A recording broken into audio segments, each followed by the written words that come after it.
अस्सलाम वालेकुम। आज DGISPR की प्रेस कॉन्फ्रेंस थी और उसमें जनरल फैज़ के केस से लेकर और इमरान खान का केस का मिलिट्री कोर्ट्स में चलना या नहीं चलना उसके ऊपर भी, और इसके अलावा दहशत गर्दी के ख़िलाफ़ जो ऑपरेशन है और बलूचिस्तान की सूरत हाल सबको कवर किया गया। हम इस प्रोग्राम में कोशिश करेंगे कि ज़्यादा फोकस हमारा जो मेन पोलिटिकल इशू है जिसमें जनरल फैज़ का ट्रायल भी और इमरान खान के मामलात हैं उसी से स्टार्ट करें और उसको फोकस करते हुए आगे चलें। आज एक चीज़ जो मुझे पहले से DGISPR की प्रेसर में एक बयानिया की शक्ल में पहले से बेहतर नज़र आई, उनका पहला स्टेटमेंट ये था कि फ़ौज ना किसी सियासी जमात के हक़ में है ना किसी की मुखालफत में, ना हम किसी के हमायती हैं ना किसी की मुखालफत कर रहे हैं। पहले प्रेस कॉन्फ्रेंस के अंदर एक बड़ा फोकस्ड उनका एक बयानिया होता था, सियासी इंतशारी टोला, तो जिससे ये तासुर मिलता था कि वो पाकिस्तान तहरीक इंसाफ को टारगेट कर रहे हैं, लेकिन आज उससे थोड़ा सा एक मुख्तलिफ बयानिया सामने नजर आया। लेकिन इमरान खान के मामले में अगर कोई ये सोच रहा है कि शायद कोई नरमी पैदा हो गई है तो वो शायद नहीं थी। अपनी प्रेस कॉन्फ्रेंस के अंदर ही उनसे सवालात किए गए कि क्या इमरान का केस मिलिट्री कोर्ट्स में जा सकता है, तो उनका जवाब इतना वाज़े था कि उसके बाद कोई बहाम रहता ही नहीं है। उन्होंने कहा कि जनरल फैज़ का मामला जो आर्मी एक्ट के तहत इस वक्त फील्ड जनरल कोर्ट मार्शल के अंदर केस उनका चल रहा है, उसके अंदर जो शख्स भी जिसकी ज़रूरत होगी या जिसने वायलेशंस की होंगी या किसी मिलिट्री सर्विस के अंदर या मिलिट्री एक्ट के नीचे अगर कोई शख्स मौजूद था और उसको उसने सियासी मकासद के लिए इस्तेमाल किया तो उनके ख़िलाफ़ कार्रवाई की जा सकती है। बड़ा बराह रास्त और क्लियर कट आंसर था और आने वाले दिनों में ये एक बड़ी सियासी पेशरफ्त के तौर पर सामने आ सकता है। पहला उनका स्टेटमेंट जहां वो किसी फ़ौज को कहते हैं कि एक कौमी फ़ौज है, किसी सियासी जमात की एक की या किसी दूसरे के ना हक़ में है ना खिलाफ है। सुनिए वो क्या कहते हैं। पाकिस्तान आर्मी एक कौमी फौज है और इसका कोई सियासी एजेंडा नहीं है, ना ही ये किसी सियासी जमात की मुखालिफ है और ना ही तरफदार। पाक फौज में वाज़े इत्तफाक़ राय है कि फ़ौज को बहैसियत एक कौमी और रियासती अदारे के तौर पर किसी भी मखसूस सियासी मफाद की तकमील के हसूल के तौर पर इस्तेमाल से महफूज रखा जाएगा। रियासती इदारों पर अवामी एतमाद ही उनका बेहतरीन सरमाया है। जनरल फैज़ उनको टॉप सिटी का एक केस है, बार बार हम बताते हैं कि टॉप सिटी का वाक़या 2017 मई के महीने में पेश आया था, तो 2024 अगस्त में उनको गिरफ्तारी टॉप सिटी की वजह से करनी थी, तो फिर आपको 2017 में पकड़ना चाहिए था। DGC सर्विंग मेजर जनरल थे वो, आपने उस वक्त क्यों नहीं पकड़ा। लेकिन मैं पहले दिन जिस दिन गिरफ्तारी की खबर आई थी तो हमने उस दिन अपनी असेसमेंट दी थी कि ये मुमकिन तौर पर 9 मई से जुड़ा केस हो सकता है। तो आज DGISPR ने जब अपनी प्रेस कॉन्फ्रेंस के अंदर जनरल फैज़ वाले मामलात की वजाहत करना शुरू की तो तकरीबन उन्होंने ये बात कह ही दी। सिर्फ ये नहीं कहा कि हमने 9 मई में पकड़ा, लेकिन उन्होंने कह दिया कि आफ्टर रिटायरमेंट किसी ख़ास अगर सियासी ग्रुप की हमायत या उसकी मखसूस मकासद हासिल करने के लिए उनकी कोई ऐसी सरगर्मियाँ थी तो ठोस शवाहिद, उनके अल्फाज हैं, ठोस शवाहिद की बिना के ऊपर हमने उनको गिरफ़्तार किया। सुनिए क्या कहते हैं। लेफ्टिनेंट जनरल रिटायर्ड फैज़ हमीद केस के हवाले से अगर बात की जाए तो टॉप सिटी केस में रिटायर्ड ऑफिसर के खिलाफ बाज़ाब्ता तौर पर दरख्वास्त मौसूल हुई। ये मामला मिनिस्ट्री ऑफ डिफेंस के जरिए पाकिस्तान फौज को भिजवाया गया। ठोस शवाहिद पर मुबनी तफसीली इंक्वायरी मुकम्मल होने के बाद 12 अगस्त 2024 को पाकिस्तान आर्मी ने बाज़ाब्ता तौर पर आगाह किया कि मुतल्लिका रिटायर्ड ऑफिसर ने पाकिस्तान आर्मी एक्ट की दफात की खिलाफ वर्जियाँ की हैं और ये कि मुतल्लिका रिटायर्ड ऑफिसर के हवाले से रिटायरमेंट के बाद पाकिस्तान आर्मी एक्ट की खिलाफ वर्जी के मुतअद्दिद वाक़यात भी सामने आए हैं। इन बुनियादों पर फील्ड जनरल कोर्ट मार्शल की कार्रवाई का आगाज़ किया जा चुका है। अगर फ़ौज में कोई शख्स अपने ज़ाती मफादात के हसूल के लिए काम करता है या अपने ज़ाती फ़ायदे के लिए किसी एक मखसूस सियासी एजेंडे को परवान चढ़ाता है तो पाक फौज का खुद एहतसाबी का निज़ाम हरकत में आ जाता है। अपने ज़ाती मफाद के लिए एक मखसूस सियासी सोच को परवान चढ़ाता है तो फ़ौज का खुद एहतसाबी निज़ाम, अकाउंटेबिलिटी का मैकेनिज़्म जो है वो एक्टिवेट हो जाता है। ये जनरल फैज़ के ऊपर बराह रास्त 9 मई वाली चार्जशीट है। इमरान खान क्या मिलिट्री कोर्ट्स में जाएंगे या नहीं जाएंगे, शायद इससे ज़्यादा वाज़े आपको जवाब नहीं मिलेगा। दिखाइएगा जी। रिटायर्ड ऑफिसर पे ये इल्ज़ाम भी है कि उन्होंने ज़ाती मकासद के लिए मखसूस सियासी अनासर के इमा पर कानून की और आइनी हदूद से तजावुज़ किया। अगर कोई शख्स अपने ज़ाती हैसियत में अपने ज़ाती फ़ायदे के लिए कोई गैर कानूनी काम करता है तो बग़ैर सबूत और शवाहिद के उसको किसी और शख्स से मुंसलिक करना मुनासिब नहीं है। फ़ौजी कानून के मुताबिक कोई भी शख्स अगर किसी फ़र्द को या अफराद को जो आर्मी एक्ट के ताबे हों उनको अपने ज़ाती या सियासी मकासद के लिए इस्तेमाल करे और उसके सबूत और शवाहिद मौजूद हों तो कानून अपना रास्ता खुद बना लेगा। जनरल शरीफ कह रहे हैं कि जनरल फैज़ ने एक ख़ास पॉलिटिकल लीडर की इमाम के ऊपर कुछ एक्टिविटीज़ की, और फिर इमरान खान वाले सवाल के ऊपर जवाब में ये कह रहे हैं कि अगर वो किसी मिलिट्री एक्ट के नीचे या फ़ौज के जो रूल्स के ताबे शख्स है उसको सियासी मकासद के लिए इस्तेमाल करते हैं तो उनका केस भी उसी तरफ आ सकता है। तो दोनों का केस लिंक हो जाता है यहाँ 9 मई के ऊपर आकर। पीटीआई क्या इससे बहुत खफा है या नाराज़ है? बैरिस्टर गौहर का स्टेटमेंट आप सुने तो आपको शायद अचंभा ही होगा कि वो इसको इंडोर्स कर रहे हैं जो भी फ़ौज कार्रवाई कर रही है जनरल फैज़ के हवाले से। दिखाई गई फ़ौज के साथ पूरा पाकिस्तान है, लेकिन ये तासुर ख़त्म होना चाहिए कि फ़ौज का पॉलिटिक्स में कोई अमल दखल है या ये कि फ़ौज किसी एक ख़ास पॉलिटिकल पार्टी की मुखालिफ है, ये प्रैक्टिकल टर्म्स में भी ख़त्म होने चाहिए। जनरल फैज़ हमीद फ़ौज का एक इंटरनल मामला है, वो जिस तरीके से उसको हैंडल करना चाहे वो है। कोई भी बंदा जो कोई ऐसी कार्रवाई करता है जो गैर कानूनी है उसके ख़िलाफ़ अगर फ़ौज कोई एक्शन लेना चाहती है, चाहे वो यूनिफॉर्म है चाहे वो रिटायर है, ये उनकी सवाबदीद है और वो आर्मी एक्ट और उनका जो कोड बना है उसके मुताबिक ये कार्रवाई कर सकती है। ये मेरे ख्याल में पाकिस्तान तहरीक इंसाफ की जानिब से अब तक का सबसे ज़्यादा अगर फ़ौज के लिए 9 मई के बाद तगड़ा और मोहब्बत भरा बयान है तो आज वो बैरिस्टर गौहर का है, और आज ही के दिन इनको 8 सितंबर के जलसे की इजाज़त भी इस्लामाबाद में मिल गई है। आज हमारे साथ जो पैनल में शुरका हैं जनरल जाहिद महमूद साहब हैं, मारूफ डिफेंस एनालिस्ट हैं, बिलाल अजहर कियानी साहब हैं, रहनुमा PMLN से, और एडवोकेट अहमद अवैस साहब PTI से लाहौर से हमारे साथ होंगे। सबको प्रोग्राम में खुश आमदीद कहते हैं। जनरल जाहिद साहब, पहले आप ही से आगाज़ करेंगे। एक फॉर्मर DGI का केस, फील्ड कोर्ट मार्शल और 9 मई का हवाला, बराह रास्त 9 मई का तज़किरा नहीं है लेकिन जो जनरल साहब के अल्फाज और वाक़यात का चुनाव है वो बराह रास्त लिंक कर रहा है उनको 9 मई। आपका तजिया क्या कहता है? Thank you very much Nadeem साहब, पहले तो मुझे शो पे बुलाने का।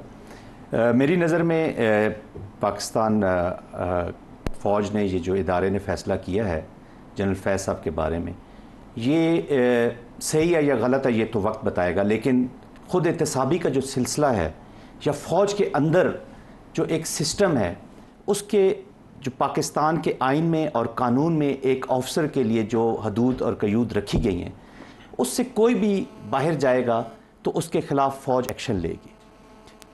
हम असल में जनरल फैज़ हमीद साहब का ये जो केस है इसको अभी जो मौजूदा हालात हैं इसमें इसको डिस्कस कर रहे हैं, इस पर बातचीत कर रहे हैं, ये हमारे सामने है। लेकिन अगर आप फ़ौज की हिस्ट्री देखें तो इससे पहले भी सीनियर रैंक के ऑफिसर्स पर मुख्तलिफ वाक़यात हुए हैं जिसमें सियासी वाक़यात भी शामिल हैं और जिसमें करप्शन की भी चीज़ें हैं और बहुत सारी डिफरेंट चीज़ें जिनमें उनकी सज़ाएँ हो चुकी हैं। तो अभी का मामला आया था जनरल कियानी के वक्त, और फिर IGFC के मामला आए थे, बाद में भी इस तरह के वाक़यात आए हैं, उसमें सज़ाएँ में केस आगे चला। लेकिन जनरल फैज़ वाले मामले में मुझे एक चीज़ सरप्राइज़ करती है, अगर इतना रिगरस अकाउंटेबिलिटी का मैकेनिज़्म है तो मई 2017 में एक पूरी फैमिली को अगर एबडक्ट किया जाता है, टॉर्चर किया जाता है, ज़मीनें हथियाने की कोशिश की जाती हैं by a major general ranked officer, तो उसके ऊपर DGI ऐसा ही थे, आपका MI का पूरा सेटअप होता है नज़र रखने के लिए, आर्मी चीफ किसी ने उनके ऊपर एक्शन नहीं लिया। मेरी नज़र में नदीम साहब, ये तो चूँकि जो भी इंटेलिजेंस है जो जाती है और चीफ़ ऑफ आर्मी स्टाफ की नज़र हर चीज़ पर होती है। आपकी बात यहाँ तक तो सही है कि जब ये उस वक्त हुआ था तो अभी ये इस वक्त ये सिलसिला, लेकिन आपको मैं थोड़ा सा माजी में ले जाऊँ। का केस है जी, उनका फैक्ट फोकस एक वेबसाइट है, अहमद नूरानी एक द न्यूज़ के साथ जर्नलिस्ट होते थे, वो उसको चलाते हैं, उसमें 2-3 जनरल के असासे पड़े हुए हैं जिन्होंने वो खबरें शाया की थी, वो जर्नलिस्ट केस भुगत रहे हैं, लेकिन मैंने उसके ऊपर कोई अकाउंटेबिलिटी नहीं होते देखी। देखिए हमारी प्रॉब्लम यह है कि हम फ़ौरन ख़बरों पे जज कर लेते हैं। यहाँ इस दौर में इतना कुछ फेक न्यूज़ में, मैं ये नहीं कहता कि वो गलत कह रहे होंगे या जो खबरें आई हैं वो गलत उसको फेक डिक्लेयर नहीं कर सकते अनलेस कि गो थ्रू, लेकिन मैं और आप यहाँ बैठकर उसको सही भी डिक्लेयर नहीं कर सकते। वो सही इसलिए कि उसमें फैमिली के डॉक्यूमेंट्स छपे होंगे, चूँकि मेरे पास इसकी इंफॉर्मेशन नहीं है। जब तक हम एक नतीजे पर पहुँच, देखें आप सिर्फ फ़ौज को या रिटायर्ड फ़ौज है, यहाँ पे अभी हुकूमत मौजूद है, हुकूमत पाकिस्तान मौजूद है, यहाँ वज़ीर आज़म साहब बैठे हुए हैं, सूबाई हुकूमतें हैं। अगर ये ज़रूरी नहीं है, कोई भी उनको ट्राई कर सकता है, अगर वहाँ पे उनके पास सबूत मौजूद हैं तो वो उसको करेंगे। आपके ख्याल में एक वज़ीर आज़म के पास इख्तियार होता है एक जनरल को ट्राई कर? अगर इख्तियार नहीं है तो फिर वज़ीर आज़म को वज़ीर आज़म न कहे, हर एक ने नहीं, आप कह सकते हैं मेरे लिए, हम सब के लिए वज़ीर आज़म है जब तक वो बैठे हुए हैं। अनटिल अनलेस कि वो साबित ना करें अख्तियार है या नहीं है। देखें, ये वो बातें हैं जो हम करते रहेंगे इस मुल्क ने, और हम इसको किसी तरफ भी नहीं ले जा सकेंगे। जो मौजूदा हुकूमत होगी, जो मौजूदा पावर में लोग बैठे होंगे, वो अपने माजी के लोगों को ब्लेम करते रहेंगे, और जो माजी में लोगों ने जो हुकूमतें की हैं वो बैठे, तो हम कहीं भी नहीं जा रहे, हम स्कटल करेंगे सारे सिस्टम। बिलाल साहब से पूछते हैं, बिलाल साहब, इमरान खान की हुकूमत में एक जनरल साहब के कुछ किसी बिजनेस और कारोबार की पाकिस्तान से बाहर तफसील छपी थी, उनसे इंटरव्यू के दौरान सवाल पूछा तो उन्होंने कहा कि उन्होंने मुझे बताया है कि जायज़ राय से सारा कुछ हुआ है without investigation, and prime minister was satisfied कि उन्होंने कहा ये जायज़ राय से without going through any investigation process. तो ये आपको सूरत में असर है? ये नवाज शरीफ के केस में पनामा में जब वो उनका मेफेयर अपार्टमेंट्स का केस आया था तो इकामा की बुनियाद पर डिस्क्वालिफिकेशन हो गई थी, तो उस वक्त क्या ये सूरत में असर थी कि नवाज शरीफ ने कहा नहीं करप्शन नहीं है, मेरे अब्बा जी की सारी जायदाद गल्फ स्टील मिल से बनाई है उन्होंने? जी, बिस्मिल्लाहिर्रहमानिर्रहीम। नदीम साहब, बहुत शुक्रिया जी अपने शो में दावत देने का। देखिए, खान साहब तो बहुत ही भोले और सादा इंसान है, तो उन्होंने तो वो वाला भी केस इसी तरह सुन के मान लिया, और उन्होंने 190 मिलियन पाउंड का भी जब उनसे पूछा गया तो उन्होंने कहा कि जनाब, मुझे उन साहब ने कहा था कि ये तो मेरे पैसे हैं, जो नेशनल क्राइम एजेंसी के पैसे आए थे, जो कि पाकिस्तान के अवाम के पैसे थे, जो एक सेटलमेंट मनी यूके में पे की गई थी, पाकिस्तान जब वो आई तो वापस उसी शख्स की जेब में डाल दी गई जिसने जुर्माना अदा किया था, बजाय इसके कि अवाम के ऊपर वो इस्तेमाल होता। तो तभी उन्होंने कैबिनेट का फ़ौरन इस्तेमाल करके काम किया था। तो खान साहब तो इसी तरह की भोली और सादी एक्सप्लेनेशंस देते हैं। देखिए, जहाँ तक बात है इस पर्टिकुलर केस की और आज की, जो जनरल फैज़ वाले मामले पे मैं चाहता हूँ आप फोकस रहें। जी, जनरल फैज़ हमीद साहब के मामले के बहुत बड़ा मामला है। अगर फ़ौज ने इसको बहुत ट्रांसपेरेंटली आगे बढ़ाया तो फ़ौज का दायरा पहले से ज़्यादा तवाना और मजबूत होगा जितना शफाफियत के साथ आगे बढ़े। जी देखिए, मेरे ख्याल से एक तो जो जनरल साहब ने बात की ना, पहले भी ये बात आई है कि एक तो इस लेवल के ऑफिसर का या एक सीनियर मिलिट्री ऑफिसर का इस तरह कोर्ट मार्शल प्रोसीडिंग्स होना ये कोई नई बात नहीं है। But having said this, rank के अलावा इस प्रोफाइल के ऑफिसर शायद मेरे ख्याल से जो रिसेंटली रिटायर्ड DGISI हों, जो ज़हन में होगा असगर खान केस ज़हन में है आपके? सुप्रीम कोर्ट का हुक्मनामा आया था, जनरल असद दुरानी ने एफिडेविट भी जमा कराया हुआ सुप्रीम कोर्ट में, उसके ऊपर ऑर्डर है जनरल बेग के लिए भी और जनरल दुरानी के लिए भी। आपकी कोई हुकूमत उनको इन्वेस्टिगेट नहीं कर सकती। General Durrani is a very good officer, लेकिन एक वायलेशन हुई है जिसके ऊपर उन्होंने खुद एफिडेविट जमा कराया हुआ, जी सर। तहकीक हो सकती। और नदीम साहब, ये जो पर्टिकुलर केस है, देखिए इसके अंदर अब आज I think I was watching the press conference, तो DGISPR ने फिर से वही फैक्ट दोहराया कि एक टॉप सिटी का केस है, दूसरा पोस्ट रिटायरमेंट वायलेशंस, दोनों के ऊपर उन्होंने कहा कि हमने तफसीली कोर्ट ऑफ इंक्वायरी भी कर दी, फैक्ट से सर्टेन हो गए, ठोस शवायद आपने भी प्ले किया। उन्होंने साथ कह दिया एक सियासी ग्रुप की माँ के ऊपर। जी, और उन्होंने फिर कह दिया कि अब इसके ऊपर कोर्ट मार्शल प्रोसीडिंग्स इनिशिएट हो गई हैं।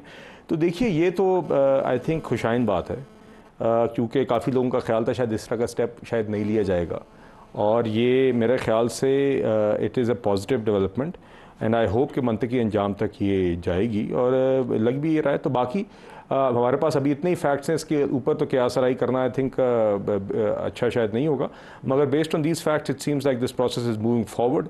मेरा ख्याल है जो बात फैज़ हमीद साहब के अरेस्ट के बाद हुई थी और जो आज की गई है वो बातें कंसिस्टेंट भी हैं, और उसमें उसी ट्रैक की बातें चल रही हैं।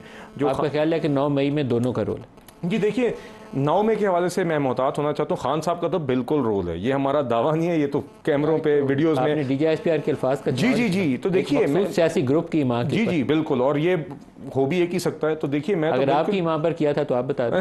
नहीं, आप PTI वालों से पूछे तो वो तो कहते हैं फॉल्स फ्लैग ऑपरेशन, पहले ये कहते थे कि हमने करवाया, हमने PTI के लोगों को सड़कों पे भेजा था, ये उनका दावा था। ग्रुप जिसका जनरल साहब जिक्र कर रहे थे वो PMLN है या PTI? नहीं जी बिल्कुल, अगर 9 में तो PTI ने ही किया है। वो ग्रुप जिसका जनरल साहब ने जिक्र किया वो ग्रुप कौन सा है, PMLN या PTI? तो आई थिंक सियासी इमाम उस टाइम के वज़ीर आज़म इमरान खान साहब थे। 9 मई के वक्त वो वज़ीर आज़म नहीं, 9 मई के वक्त तो PTI ही। 9 मई के दिन के जिम्मेदार एक, अगर कोई भी सियासी जमात कौन सा है जिसका DGISPR ने जिक्र किया? जी देखिए, सियासी ग्रुप 9 मई के दिन तो PTI था। बाकी देखिए, I don't want to put words into the DGISPR's mouth। नहीं भाई, you use this statement ना कि वो एक सियासी ग्रुप की माँ के ऊपर मखसूस। जी देखिए, बात ये कि अगर ये सर्टेन हो जाता है, और आपने जो बाद में वो जुमला चलाया जो बड़ा मायनी खेस है जो आपके उसमें था, if you allow, sorry I realise आपने अहमद अवैस साहब की तरफ जाना है, आपने कहा कि अगर एक ऐसे शख्स को सियासी या ज़ाती मफाद के लिए इस्तेमाल करता है जो पाकिस्तान आर्मी एक्ट के ताबे है, तो कानूनी कार्रवाई हो सकती है, कानून अपना रास्ता फिर अपनाएगा। मिलिट्री एक्ट की कार्रवाई की निशानदेही कर रहा है ना स्टेटमेंट। तो देखिए, अहमद अवैस साहब से पहले पूछ लें। अहमद अवैस साहब, आपने पूरी ये प्रेस कॉन्फ्रेंस सुनी होगी। आज की प्रेस कॉन्फ्रेंस का एक मेन फोकस, 2-3 इशूज़ को उन्होंने एड्रेस किया, लेकिन एक मेन फोकस जनरल फैज़ और फिर ये एक सवाल है जिसके ऊपर मेरा ख्याल ये है कि एक आने वाली बड़ी सियासी जो कानूनी भी जंग होगी वो इमरान खान का केस मिलिट्री कोर्ट्स में मुमकिन तौर पर चलाए जाने के हवाले से एक डायरेक्शन सेट होती नज़र आती है। आपका रद्द-ए-अमल इसके ऊपर क्या? बिस्मिल्लाहिर्रहमानिर्रहीम। देखिए, अभी डिस्कशन मैंने सुनी है, अब भी सुनी है, जन साहब की बातें सुनी हैं और आज की डिस्कशन भी, और ISPR की जो प्रेस कॉन्फ्रेंस है DG साहब की वो भी सुनी। देखिए, मैं तो इसको खुशाइंद इस नुक्ता नज़र से कहता हूँ कि आर्मी जो है वो एक डिसिप्लिनरी ऑर्गेनाइजेशन है, अदारा है, और यहाँ पे किसी को ज़रा सी भी डिसिप्लिन के वायलेशन जो है ना उसको बड़ा स्ट्रिक्टली टेकअप करना चाहिए और उसमें माफ़ी का कोई चांस नहीं होना चाहिए। मैं I quite agree with it. इसलिए ये अगर हाथ डाल रहे हैं और ये ऐसा कर रहे हैं तो ये ठीक है। अब दूसरी बात ये है कि देखें, ट्रांसपेरेंसी क्रिएट करने के लिए, क्योंकि बहुत सारे इफ्स एंड बट्स हैं, बहुत सारे डाउट्स क्रिएट हो चुके हैं कौम के अंदर। इवन जो अभी जन साहब भी कह रहे थे कि जी एक तो बात बड़ी क्लियर है 9 मई के वाक़े से, 9 मई का वाक़ा जो है इटसेल्फ बहुत डाउट क्रिएट करता है और उनको बहुत मुख्तलिफ आस्पेक्ट से देखने वाली बात है। तो ये तमाम बातों को जब आप करेंगे तो जो जहाँ जहाँ देखिए, मैं समझता हूँ कि chief army staff being a very busy person, internal external security matters, बहुत सारे मैटर्स जो हैं वो उनकी नज़र में हैं, होते हैं, और उन्होंने बहुत सारी बातों को ऊपर ध्यान भी देना है, इंस्टेंट ऑर्डर पास करने हैं, बहुत कुछ कर रहा है। उनके अंडर कमांड ऑफिसर जो हैं, जहां वो कह रहे हैं कि रिटायर्ड ऑफिसर जो है वो फौज में वो पॉलिटिक्स में अगर मुलविस हो गया तो वो आर्मी एक्ट के तहत वो 5 साल के पीरियड के अंदर आता है तो उसको सज़ा का मुस्तहिक है और ये जुर्म है और उसका ट्रायल होना चाहिए। ठीक है, अगर उस कानून ये कहता है तो कानून का रास्ता तो चलेगा, अच्छी बात है। लेकिन जो हाज़र सर्विस ऑफिसर जो हैं, जब वो पॉलिटिक्स में मुलविस आपको नज़र आएँ तो ट्रांसपेरेंसी तो तभी कायम रहेगी और क्रेडिबिलिटी तो तभी होगी कि आप उनके खिलाफ भी कार्रवाई करें और पता लगे सबको कि हाँ, एक जनरल को पकड़ा है तो दूसरे ऑफिसरों को भी पकड़ा गया है जो पॉलिटिक्स में मुलविस है। मैं एक लिटमस टेस्ट के तौर पे, मिसाल के तौर पे, एक बड़ा मामूली सा एक सिंपल लिटमस टेस्ट आपके सामने पेश करता हूँ। इलेक्शन हो गए, जैसे कैसे, मैं उसकी कंट्रोवर्सी में नहीं जा रहा इस वक्त, रिगिंग हुई नहीं हुई, कौन मुलविस था, किसकी वहाँ पे हुआ, कैसा हुआ, हो गए। उसके बाद सेनेट के इलेक्शन हुए। आपको पता है कि हर पॉलिटिकल पार्टी जो है जब इलेक्शन के लिए आती है और अपना कैंडिडेट खड़ा करती है, वो कैंडिडेट के पीछे उसकी पूरी उम्र का एक हिस्सा लगा हुआ होता है, उसकी कंट्रीब्यूशन होती हैं, उसने as a worker, as a political leader उसने बहुत काम किया होता है और वो एक्सपेक्ट करता है कि उसको चांस मिलेगा एक्सेल करने का अपनी क्वालिटीज़ का और पॉलिटिक्स में आगे बढ़ने के लिए। अब ये इलेक्शन होता है सेनेट का, नून लीग ने भी अपना कैंडिडेट खड़ा किया, पीपल पार्टी ने भी अपना कैंडिडेट खड़ा किया, और जो ये थी MQM जो थी, इन्होंने अपना कैंडिडेट खड़ा किया। तीनों पार्टीज ने अपने कैंडिडेट को छोड़ के किसके कहने के ऊपर एक नॉन पार्टी पर्सन जो कि अभी केयर टेकर सेटअप में मौजूद था और मोहसिन नकवी साहब को, वो सेनेट के लिए खड़े हो गए। इन तीनों बड़ी पार्टीज ने जो कोलिशन पार्टनर्स हैं अपने कैंडिडेट छोड़ के उसको वोट दिए। क्यों, किसके कहने पे दिए और क्यों दिए? नंबर एक, फैसल बाटा, फैसल बाटा जी, बिल्कुल हुआ कि तीनों सियासी जमातों ने मोहसिन नकवी को वोट दिया। यस, कैसे मुमकिन? इसलिए कि इंस्ट्रक्शन देने वाला कोई पीछे मौजूद था, बड़ी क्लियर है बात। ये तो कोई इसमें कोई ये रॉकेट साइंस तो है ही नहीं। ये बाटा, फैसल बाटा डिस्क्वालिफिकेशन के बाद वो किसी पॉलिटिकल पार्टी का मेंबर नहीं है, वो उसको ये तीनों पार्टियां वोट दे रही हैं। इसी तरह से, और मैं आपको बताता हूँ वाकयात, मैं मोटे मोटे वाकयात बता रहा हूँ। देखिए, इलेक्शन होने से 8 फरवरी का, मुझे ब्रेक की तरफ जाने, मुझे ब्रेक ले लेने दे, ब्रेक ले ले। लेकिन आपसे मैंने वो मिलिट्री कोर्ट वाला सवाल मेरा अधूरा रह गया, वो आपसे मैंने जवाब लेना है। ब्रेक ले लें, हमारे साथ रहिएगा।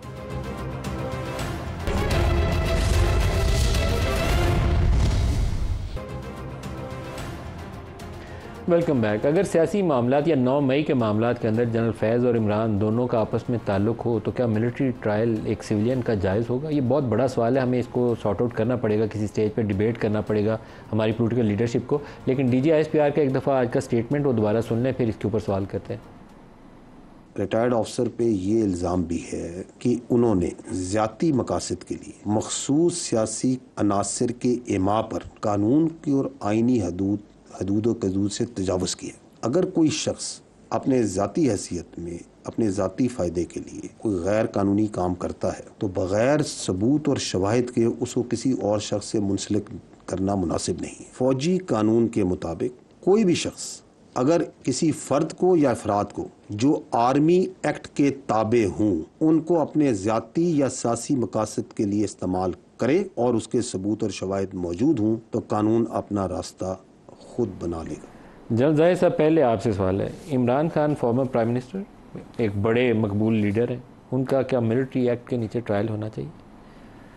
देखिए, अभी ये तो डिपेंड करता है कि अभी जो ट्रायल होगा या FGCM की जो कार्रवाई जनरल फैज़ साहब के ख़िलाफ़ हो रही है उसमें क्या चीज़ें, क्या सबूत निकलते हैं। अगर तो पहले हमें मलिक साहब ये चीज़ मेरे ख़्याल में अभी डिसाइड कर लेनी चाहिए और इसके ऊपर हमें बहुत क्लियर हो जाना चाहिए कि कोई इंडिविजुअल किसी इंस्टीट्यूशन से और कोई इंस्टीट्यूशन पाकिस्तान से बड़ा नहीं है। अगर उस ट्रायल में इस FGCM में ऐसी चीज़ें आती हैं कि जो पाकिस्तान के लिए ठीक नहीं है, जो पाकिस्तान को नुकसान पहुंचा रही हैं, तो हमें इंडिविजुअल को सामने नहीं रखना चाहिए, चाहे वो इमरान खान हो या कोई भी हो फॉर दैट मैटर। अब वक्त आ गया कि जो भी लोग इस पावर की कुर्सी पे बैठते हैं, कोई भी हो, आज के हुक्मरान हो, माजी के हुक्मरान हो, अगर वो मिसयूज़ करते हैं, एक्चुअली जब वो इस मिलिट्री ऑफिसर्स को, जनरल ऑफिसर्स को या किसी ऑफिसर को या इदारे के किसी आदमी को अपने ज़ाती मकासद के लिए इस्तेमाल करते हैं तो वो सबसे बड़ा जुल्म पाकिस्तान के साथ और उसके बाद उस इदारे के साथ कर रहे हैं। 2 वाक़यात वीक करते हैं। एक D चौक में अगस्त 2014 का धरना है और एक फैज़ाबाद का धरना है जो नून लीग के दौर में शायद 2017 में या 18 में किसी वक्त हुआ था, डेट एग्जैक्ट याद नहीं। दोनों के अंदर अगर उस वक्त के कौन सा सियासतदान मुलव्वस था और कौन सी इस्टेब्लिशमेंट की फिगर उसके पीछे थी, धरने के D चौक वाले के भी पीछे, तो क्या फिर उनका भी इसी तरीके से एहतसाब होगा? मैं यही कह रहा हूँ। देखिए, ये ऑटोमेटिक एहतजाज नहीं था, नो इट वेरी वेल। देखिए, मैं इस पर कोई कमेंट नहीं करूँगा कि वो कैसा एहतजाज था और क्या हुआ क्या नहीं हुआ। गवर्नमेंट्स दोनों तरफ बैठी थी, हमने कहीं से तो इस मुल्क का स्टार्ट लेना है। अभी आप ये कहें कि जी चूंकि उस वक्त ये किया गया था, अब ये वाला मॉडल, माजी से सबक सीखें मलिक साहब, उसके बैगेज के नीचे दब न जाएं। इस मुल्क को अब खुदारा वक्त आ गया है कि रूल ऑफ लॉ के नीचे रन किया जाए। मे ही बी अ सिविलियन और ही इज़ अ मिलिट्री। आपको ये नहीं लगता कि जिन्होंने पार्लियामान पे चढ़ाई की थी अगर उनको पनिश कर दिया गया होता तो शायद 9 मई होता? तो कहीं से शुरू होने दें, 9 मई होता ही ना। देखें ना, मैं यही कह रहा हूँ कहीं से शुरू होने दें। साहब से भी पूछना, बिलाल साहब एक former prime minister, military act के नीचे उनका ट्रायल होना चाहिए या सिविलियन कोर्ट्स में चला? देखिए, पहले तो नदीम साहब जो आपने अभी शॉर्ट फिर से चलाया ना जी, इससे तो एक चीज़ अगर इसके टाँके जोड़े जाएँ तो लग तो बज़ाहिर यही रहा है कि रिटायर्ड ऑफिसर जिसका वो हवाला दे रहे हैं वो तो फैज़ हमीद साहब हैं, उन्हीं का सवाल हो रहा है। और फैज़ हमीद साहब ने अगर किसी भी जमात को या किसी भी शख्स को सियासी फ़ायदा इन सर्विस कम अज़ कम तो बज़ाहिर हमें नज़र आया पहुँचाया है तो वो तो इमरान खान साहब और PTI हैं।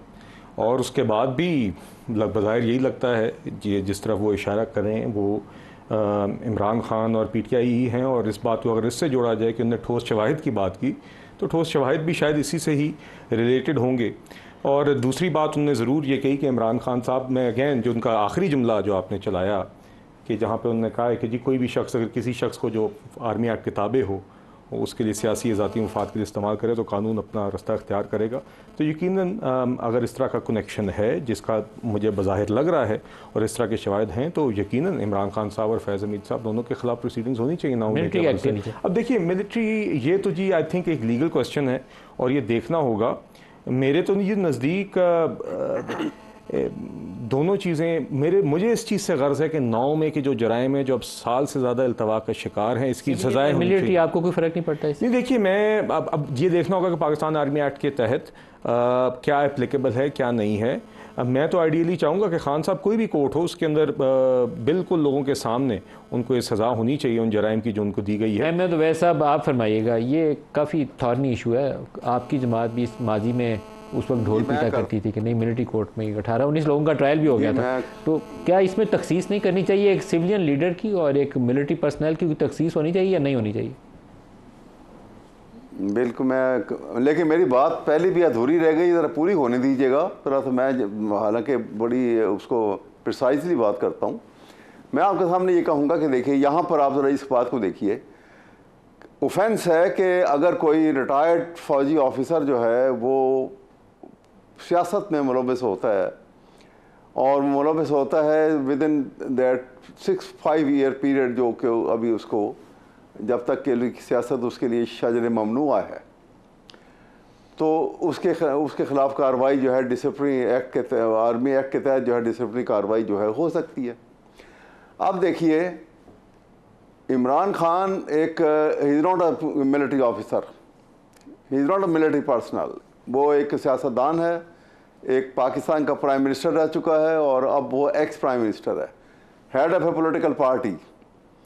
अब उसने तो पॉलिटिक्स करनी है, उसकी पार्टी ने के लिए भी करनी है उसने, और एक बीइंग अ पार्टी लीडर उसने एक मुल्क के अंदर भी वो एक प्रोसेस है जिसके तहत वो पॉलिटिकल पार्टीज जो हैं अपने आप को पेश करती हैं और वो पाकिस्तान आइन का जो प्रियम्बल है उसके मुताबिक एक प्रोसेस जो है ज़रूरी है। वो प्रियम्बल ये है कि sovereignty lies with Allah to be exercise by the people of Pakistan through its chosen representatives.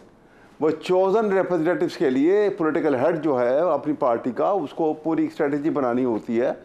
अब अगर उस स्ट्रेटजी बनाने के अंदर एक रिटायर्ड ऑफिसर जो है वो अपने उनके कहने, अभी क्योंकि हमारे पास वो डिटेल नहीं आई है कि जिसके ऊपर मैं उनसे कह दूं कि वो कहाँ तक मुलव्वस थे या नहीं थे, ये तो जब वो डिटेल आएंगी तो पता लगेगा। लेकिन जो वो कह रहे हैं तो आर्मी ऑफिसर के हद तक तो ठीक है ट्रायल करेंगे, लेकिन एक सिविलियन जो पॉलिटिकल पार्टी का हेड है और पॉलिटिक्स ही करनी है उसने, और उसको अगर कोई आके वो मुलव्वस हो या उसको कुछ सजेशन दे रहा है या पॉलिसी मेकिंग में उसको कुछ बता रहा है, तो वॉलेट तो वो कर रहा है, ना कि आर्मी वो जो इमरान खान कर रहा है। ये तो एक थ्रेट के तौर पे इस्तेमाल किया जा रहा है, लफ्ज़ ऐसे लगता है। यहाँ पे एक और बात भी मैं कहूँगा, ISPR साहब ने जब ये बात की तो जिस तरह मैंने अभी आपको पहले कहा था ना कि वो भूल गए कि उनके ऑफिसर क्या कर रहे हैं पॉलिटिक्स में, इसी तरह से आपको याद होगा कि जब ये इलेक्शन होने थे 8 फरवरी के, तो with in a period of 10 days before election 3 बड़े केसों में इमरान खान को सज़ा सुनाई गई। और वो जज जो जेल गए थे, उन जज साहब को किसने इंस्ट्रक्शन दी थी कि रात को 1 बजे 2 बजे तक बैठ के ट्रायल करो? वो तो सिर्फ अंडर इंस्ट्रक्शन थे तो अपने हाई कोर्ट के थे, इसके अलावा तो किसी से इंस्ट्रक्शन नहीं ले सकते थे। हाई कोर्ट की तरफ से ड्यूटी रोस्टर इशू हो चुका हुआ था, उसका एक टाइम पीरियड होता है, पूरी डिटेल होती है, कोड ऑफ कंडक्ट भी इशू हो गया हुआ था। तो इन दोनों के बावजूद ये किसने इंस्ट्रक्शन दी थी कि तुम 1 बजे 2 बजे से पहले उठोगे नहीं? वो कहता था मेरी मजबूरी है जी, मैं उठ नहीं सकता यहाँ से। ये तो बड़ी क्लियर है, देनी तो यही तो कह रहा हूँ, इंक्वायरी करें, यही तो मैं कह रहा हूँ, इन बातों की भी इंक्वायरी करें, और जो इसमें साबित हो जाए कि मुलव्वस है कोई, उसको खिलाफ कार्रवाई करेंगे तो क्रेडिबिलिटी इनकी बिल्टअप होगी। इसी तरह एक और वाकया बताता हूँ आपको। अभी ISPR साहब ने बात की, इससे पहले प्रेस कॉन्फ्रेंस की थी इन्होंने, और बलोचिस्तान का उस वक्त मेन इशू चल रहा था जो वहाँ के हालात हैं। इन्होंने कहा वहाँ पे एक के जवाब कि वहाँ पे जो बॉर्डर एरिया है जो ईरान के साथ बॉर्डर लगता है, वहाँ पे ओपन स्मगलिंग हो रही है और एक अरसे से हो रही है, और वहाँ पे बाकायदा ऑयल टैंकर जो हैं वो ईरान से ऑयल लेकर आते हैं और वो यहाँ पे इस्तेमाल होते हैं। और सवाल के जवाब में उन्होंने कहा कि हमें मालूम है ये हो रही है और ऑयल भी आ रहा है, लेकिन हम उनको नहीं रोकते हैं, हमने उनको अपने तौर पे इजाज़त दी हुई है कि उन लोगों का रोज़गार उससे चलता है। अब it amounts to government within the government, उन्होंने इजाज़त दी हुई है, लेकिन उसको जस्टिफाई किया उन्होंने कि उससे इकोनॉमिक एक्टिविटी है, वो नहीं, वो इजाज़त तो दे ही नहीं सकते। तो बताइए तो कैसे कर सकते हैं? ये तो लेजिस्लेशन के अलावा कोई और कर सकता है? अल्फाज उनके ये नहीं था कि इजाज़त दी है, लेकिन इकोनॉमिक एक्टिविटी भी अगर उसको कहें तो आप दोबारा सुन लीजिए, जो ईरानियन बॉर्डर से ऊपर तेल से सुन लीजिए, मैं कह रहा हूँ आप दोबारा सुन लीजिएगा, तसल्ली से सुनिएगा। मैं प्रोग्राम में इसलिए बात कर रहा हूँ कि प्रोग्राम में उनको मैंने हाईलाइट किया था उनका इशू कि आप इतनी बड़ी तेल की स्मगलिंग को इग्नोर नहीं कर सकते। एक बात और सुन लीजिए। अभी देखिए जी कि मोहसिन नकवी थे केयरटेकर चीफ मिनिस्टर, जब यहाँ पे 9 मई का वाक़या हुआ, मैं डिसरिगार्डिंग मेरे नज़दीक वो ऑर्केस्ट्रेटेड था, लेकिन मैं अभी वो बात नहीं करता। ये एक वाक़या हुआ। अब बताइए कि पंजाब के अंदर पंजाब पुलिस का एक रोल है to defend the property as well as the life and property and protection of the people of the province. वो रोल उन्होंने जो डिरेक्शन ऑफ ड्यूटी, ये भी भूल जाएं कि उनको कोई इंस्ट्रक्शन थी या नहीं थी। वो पंजाब पुलिस जो उस दिन कहीं नज़र नहीं आई और लोग जो हैं वो बड़ा धड़क वहाँ तक पहुँचे, तो क्या उनके खिलाफ कोई कार्रवाई होनी चाहिए थी कि नहीं होनी चाहिए? क्यों नहीं हुई? इसका मतलब है कि देयर वाज सम इंस्ट्रक्शन कि तुमने नहीं हिलना भाई, जाने दो, करने दो जो कर रहे हैं। ये बातें हैं जो जनरल जाहिद साहब से इसका जवाब लेता हूं। हमने कहा था कि जुडिशियल इंक्वायरी होनी चाहिए। मुझे मौका दें जनरल जाहिद साहब, ये बहुत बड़े वाक़यात हैं। ये पीटीआई वाले बार बार इसको फॉल्स फ्लैग कहते हैं। प्रोटेस्टर ही नहीं कहते, खुद ही गए, लेकिन वो कहते हैं कि पुलिस वालों ने रोका क्यों नहीं। आपकी क्या? देखिए, मैं फिर उसी तरफ आऊँगा। हम बहुत टेक्निकल चीज़ों में पड़ जाते हैं।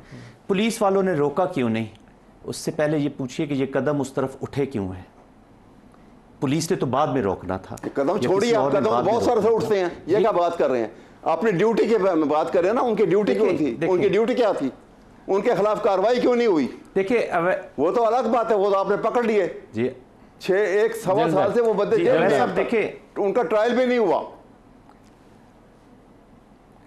जी अवैध साहब, देखिए जो चीज़ें हैं, लीगल चीज़ें चल रही हैं। मैं इस कॉन्टेक्स्ट में सिर्फ ये कहूँगा कि वो कदम बहुत से उठते हैं, बहुत से कदम उठते हैं। आपकी बात बिल्कुल मैं इत्तफाक करता हूँ, कदम उठ जाते हैं। लेकिन वो जो कोर कमांडर हाउस है, वो किसी या जो मिलिट्री स्टेप, जो जितनी भी बिल्डिंग्स हैं, वो किसी एक शख्स के, हम लोग तो वहाँ जाते हैं 1 साल के लिए, 2 साल के लिए, उसमें रहेंगे, चले जाएंगे। वो कोर कमांडर हाउस अवैध साहब का है, वो core commander house Imran Khan का है, वो core commander house Nawaz Sharif का है, वो नदीम मलिक साहब, बिल्कुल सही कह रहे हैं। हम तो वहां पे मेहमान होते। देखिए, मैं मेरी बात सुने ना, वैसा मेरी बात सुने, with all my respect sir, वो आपका घर है। ये उन लोग, वो लोग वहां पे रहते हैं। अभी मैं खुद मैं अपनी जाती मिसाल नहीं देना चाह रहा था। मैंने इस मुल्क के लिए जंग लड़ी है मिसाल के तौर पर। मैंने 6 गोलियां खाई हैं अवैध साहब, मोटर शेल खाया अपनी बॉडी पे। मैं एक लिम नहीं है मेरा, मैं आई एम सॉरी, मैं ऑडियंस से भी माफी मांगता हूँ, मैं अपनी एक जाती चीज बता। तो वो मैंने ये इसलिए नहीं खाई कि जी मैं नवाज शरीफ को डिफेंड करूंगा या इमरान खान। जी सर, तो फिर उस घर की इज्जत कीजिए। आज नवाज शरीफ, शहबाज शरीफ वजीर आजम है, कल इमरान खान थे, ये चले गए। इस GHQ ने, इस कोर कमांडर हाउस ने, इन इंस्टीट्यूशंस के जो आइकन्स हैं, इन्होंने यहीं पे रहना है। तो आपने बेसिकली अपने घर पे अटैक किया है। अब पुलिस थी या नहीं थी, आप क्यों नहीं सबसे पहले खड़े हुए उस घर को डिफेंड करने के लिए? अच्छा, आपकी एक बात से इससे पहले कि मैं आगे जाऊं, तमाम वो लोग जिन्होंने पाकिस्तान की खातिर अपनी जानें कुर्बान की हैं, कल 6 सितंबर भी है, जिन्होंने शहादत उठाई है वो भी, और जो ज़ख्मी हुए हैं, जनरल साहब की इन्होंने खुद एक्सप्लेन कर दिया है कि वो मोटर शेल के नतीजे में करना नहीं चाह रहा था। नहीं, लेकिन आप सब लोगों को सलाम है। मैं इस पे कोई दो राय पूरे पाकिस्तान की हो ही नहीं सकती। कोई शक नहीं। फौज का जो पोलिटिकल इंटरफेरेंस है, टॉप 1 और 2 पीपल, उनका रोल हम क्वेश्चन करते हैं कि सियासत में मुदाखला नहीं होनी चाहिए। बाकी हर इस शख्स को सलाम है जो इस मुल्क के लिए अपनी जानें कुर्बान करता है, इसमें दो राय नहीं है, कोई डिबेट नहीं है। देखिए नदीम साहब, एक जल्दी से मैं बताना चाह रहा हूँ कि जो भी इंस्टीट्यूशन है ना, इंडिविजुअल्स आज आए हैं, ये सेट भी चला जाएगा। हम माजी से लोगों को लेके आ रहे, इस फौज ने इधर ही रहना है।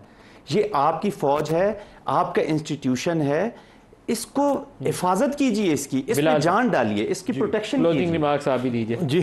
काफ़ी बातें हैं जी, आई जस्ट 2-3 बातें जी। देखिए, वैसे सियासी फसाद को समेटने के लिए एक सियासी हिकमत चाहिए होती है। जी, आप लोगों को दूसरों की तरफ देखते हैं कि GHQ वाले पकड़ के इमरान को ले ही जाए मिलिट्री कोर्ट में, तो अच्छा उसकी बजाय कुछ बात तो सियासी हिकमत अमली की भी बात करिए। देखिए, बात ये, बाकी सारी जमातें एक सियासी रवैया रखती हैं, इमरान खान साहब नहीं रखते, और उनके अगर वो ये रवैया रखना चाहते हैं वो बेशक रखें, उनके बगैर काम चलेगा। इनकी खाम ख्याली है कि उनके इस रवैये से कोई काम रुकेगा। और देखिए, अभी अहमद अवैस साहब ने जो बातें की, इनको फैसला कर ले, जरा इनसे कहें फैसला कर लें कि गले पड़ना है या पाँव पड़ना है। ये हर दिन इन दोनों चीज़ों के बीच में ऑल्टरनेट करते रहते हैं।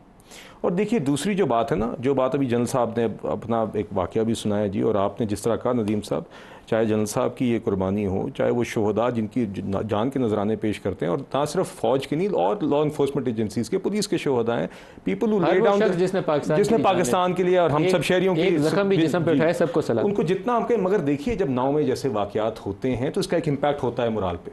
देखिए जब आप इस तरह जाएंगे और इस तरह की बातें करेंगे, पहले आप हमला करेंगे और फिर कहेंगे हमें रोका क्यों नहीं। आज इमरान खान साहब एक लाइन कर चुके हैं कि एक लाइन में आप वैसे कह सकते हैं, मेरे पास टाइम खत्म, मुझे 2 मिनट दीजिएगा बाद में। वैसे मैं सिर्फ इतना कह रहा हूं, जल्दी से 1 मिनट में अपना कंक्लूड कर लीजिए। जी मैं बिल्कुल एक लाइन में बोल रहा हूं कि देखिए हम हमारे समेत हर पाकिस्तानी आर्म फोर्सेस से आम मुल्क के निस्बत और शहरी की निस्बत ज़्यादा प्यार करता है, क्योंकि इस गुर्बत में इस कौम ने इतनी खूबसूरत और मजबूत आर्म फोर्सेस तैयार की हैं, एक मजबूत इंडिया जो हमारे मुकाबले में दुश्मन है उसके लिए। इसलिए हम तकलीफ होती है हमें कि कोई जब उंगली उठाता है, इसीलिए मैं कह रहा हूँ क्रेडिबिलिटी बिल्ड करने के लिए बहुत सारी चीज़ों का ख्याल रखा जाए ताकि आवाम के दिलों में उनके जनरल ज़ाहिर महमूद साहब और बिलाल अज़हर कियानी साहब, सबका बहुत शुक्रिया। आज के लिए इतना, इजाज़त दीजिए, अल्लाह हाफ़िज़।